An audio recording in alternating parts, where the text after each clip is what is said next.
De Bonito Cuelgue, como siempre tratamos de hablar de libros que nos gustan, que están buenos, que siempre recomendamos para este fin de semana, está esencial para leer. Bueno, ahora en este caso puntual vamos a hablar de la historia de un club muy particular, que creemos que también acá el autor que está es el periodista, el colega Marcelo Izquierdo, acerca de la Madrid, el club y la prisión. Una historia muy pero muy interesante que escribió Marcelo. Así que bueno, Marcelo Izquierdo, te saluda Adrián Pertol de Bonito Cuelgue. ¿Cómo estás? ¿Cómo estás, Adrián? Buen día, un placer hablar con vos. Bien, en primer lugar, felicitaciones por el libro. Y bueno, la primera pregunta siempre acerca de un libro es ¿cómo empezó a surgir en tu cabeza esta idea que finalmente se culminó con la historia de la Madrid, con una historia que tiene la cárcel como un vínculo ineludible?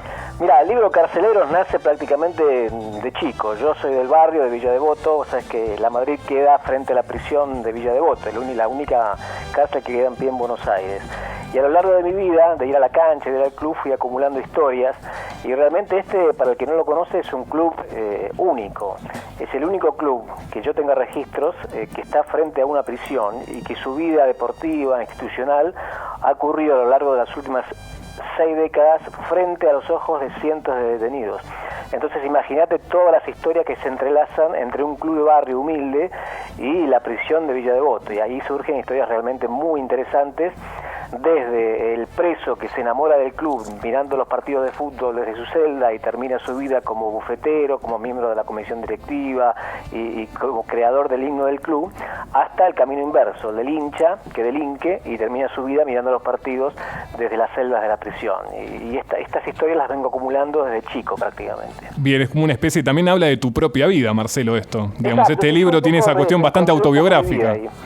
Marcelo, la pregunta, porque más allá lo vemos también en una cuestión positiva de una historia, de un club, de una cárcel, pero hay muchas tensiones también, digamos. Me imagino que también una de las patas del libro también no es fácil tener una cárcel con un club. Me imagino que también vos trabajás el tema de las tensiones existentes, que Exacto, siempre sí. Están, digamos, ¿cómo es el tema de la cárcel? Quería apropiarse, ¿cómo viene el tema ese? Es una realidad muy compleja. Mira, ten en cuenta que la Madrid se asienta en terrenos que eran del Estado, que estaban frente a la prisión, y la cárcel siempre intentó quedarse con esos terrenos desde el día de la fundación. Incluso en el año 63 la cárcel avanza sobre las instalaciones del club, se queda con un pedazo importante y los socios se atrincheran en el club durante 4 días para evitar que la cárcel avance y finalmente logra su cometido y logra sobrevivir.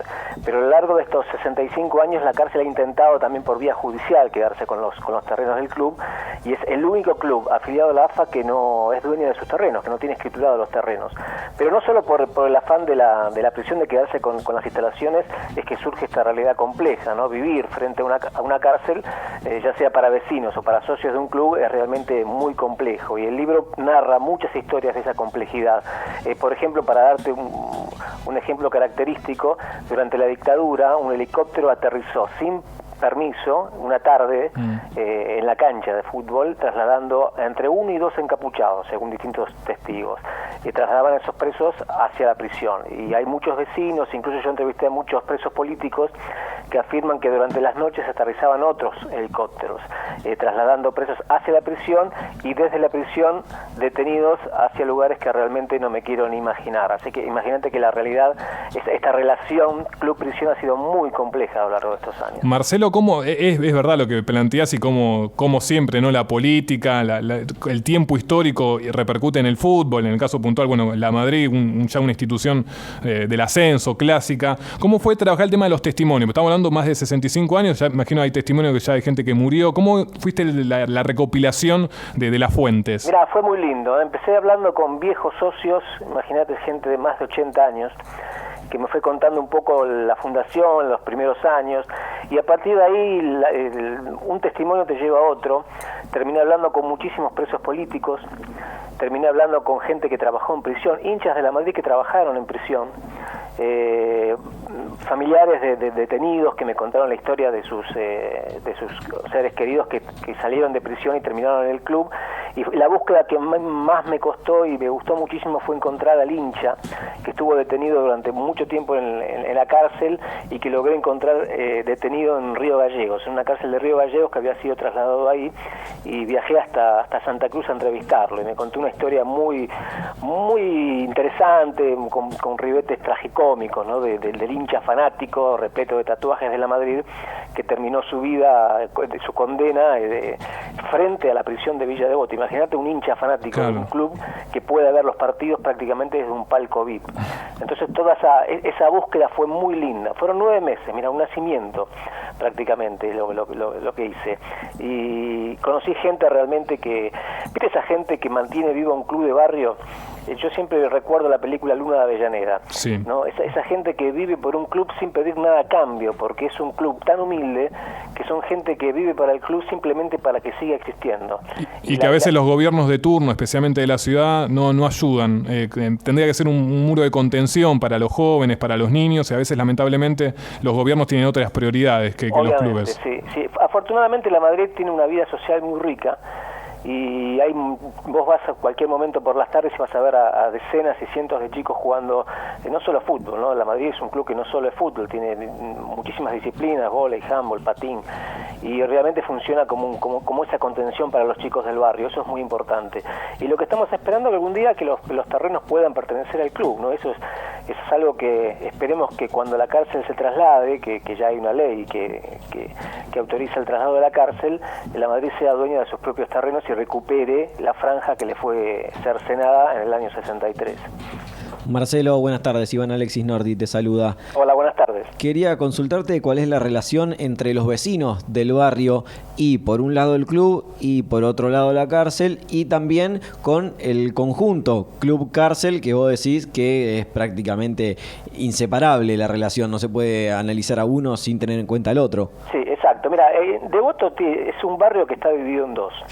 Para los que lo conocen, Devoto es muy lindo, especialmente la zona que creció alrededor de la Plaza Arenales, que es la conocida como Plaza Devoto. Es una zona de chalets, clase media, y que le ha dado mucho la espalda al club, porque el club ha quedado prácticamente en una isla frente a la prisión. Toda la zona de Devoto que ha permanecido alrededor de la prisión se ha quedado en el tiempo, porque es muy difícil vender una casa que queda frente a una prisión, y es muy difícil modernizarse, y la zona que está ubicado la Madrid es una zona que ha quedado perdida del tiempo, es el mismo Devoto de nuestros abuelos prácticamente. Y el club se alimenta de esa zona, del viejo Devoto, y la relación entre los vecinos y la cárcel es muy compleja porque han pasado desde motines, escapes, durante la dictadura fueron tiempos muy duros, toda la zona de la cárcel estaba cercada prácticamente. Hay que recordar el año 73, antes también el famoso Devotazo, cuando Cámpora ordena la liberación de presos políticos, se produce una represión muy grande y gran cantidad de gente se aloja en el club. Eso está contado en el libro, cómo la gente escapando prácticamente toma por asalto el club en su desesperación por escapar de la represión. Entonces la relación de los vecinos con la cárcel es muy compleja. Yo veo la cárcel como una cicatriz de esa que te va moldeando el rostro y te va dando una personalidad muy definida, y los vecinos de Devoto nos hemos mal acostumbrado a veces a convivir con esa prisión, y obviamente que lo mejor sería que esa prisión no esté. Claro, si vos me preguntás, la Madrid se le dice carceleros, ¿no? Y si pierde la prisión, perdería también una parte importante de su historia, perdería un poco la mística, pero obviamente el club mejoraría mucho porque lograría esa zona especialmente de modernizarse y que todo el barrio se acercara más al club. Eso sería muy importante. Marcelo, desde la cárcel, desde algunas celdas, supongo yo, ¿se ve la cancha y se pueden ver los partidos directamente? Mira, hay imágenes que yo tengo grabadas en mi memoria que son para enmarcar en la historia del fútbol argentino, que son presos festejando ascensos, por ejemplo, desde sus ventanas mirando los partidos de fútbol. Claro, esa era el pie para mi siguiente pregunta, si había habido presos que por ver los partidos sábado tras sábado, cuando la Madrid juega de local, han terminado por transformarse en simpatizantes del club. Mira, hay una historia muy linda que es la del loco Mario Oriente. Mario era un guapo de los años 40, que se crió en el Dock Sud, una persona que traspasó ese límite de la legalidad y termina preso en Villa Devoto. Entró como hincha de Boca y salió como hincha de la Madrid. Cuando sale, no solo se muda al barrio, sino que termina siendo directivo, bufetero y creó el himno de la Madrid. Y fue un detenido que descubrió el club y que en el club se socializó. ¿Por qué? Porque hay un pabellón, que es el que da a la calle Pedro Lozano, que está frente al club, y desde donde vos podés ver, si estás en la cancha, en la tribuna, te das vuelta y ves a los presos que están a 40, 50 metros tuyo. Y esos presos tienen como única diversión, prácticamente la única conexión con la realidad es el club. Es como un palco VIP donde han visto decenas y decenas de partidos de fútbol, han visto la vida social. Mira, los carnavales de la Madrid, por ejemplo, fueron famosos en los años 70. Recordarás todos los carnavales de club fueron famosos, pero la Madrid era muy importante en la zona oeste de la ciudad. Y yo quise contar esos carnavales de alguna manera original y encontré una forma que me resultó realmente hermosa, que fue cartas de presas políticas durante la dictadura. Esas presas estaban justo en el pabellón que da frente a la cancha. Y las presas, el único momento de diversión que tenían en medio de ese horror de la dictadura eran los carnavales del club. Y hay cartas que están archivadas en el archivo de la memoria de la Biblioteca Nacional, donde cuentan a sus padres, estamos hablando de veinteañeras, cómo eran los carnavales del club. Hay cartas que describen un recital, la música, hay una detenida que le escribe al padre cómo fue un recital de Violeta Rivas. Entonces, imagínate que en 65 años han pasado por ese pabellón cientos de detenidos que han tenido una conexión muy fuerte con el club, para bien y para mal, porque es una relación de amor y odio, porque hay anécdotas realmente para todos los gustos. Tenés el que te conté, el preso que se hace hincha, y tenés aquel que te cuelga una bandera del equipo visitante, claro, y te burla, y te ríe, claro, y festeja los goles del equipo que viene a jugar contra la Madrid.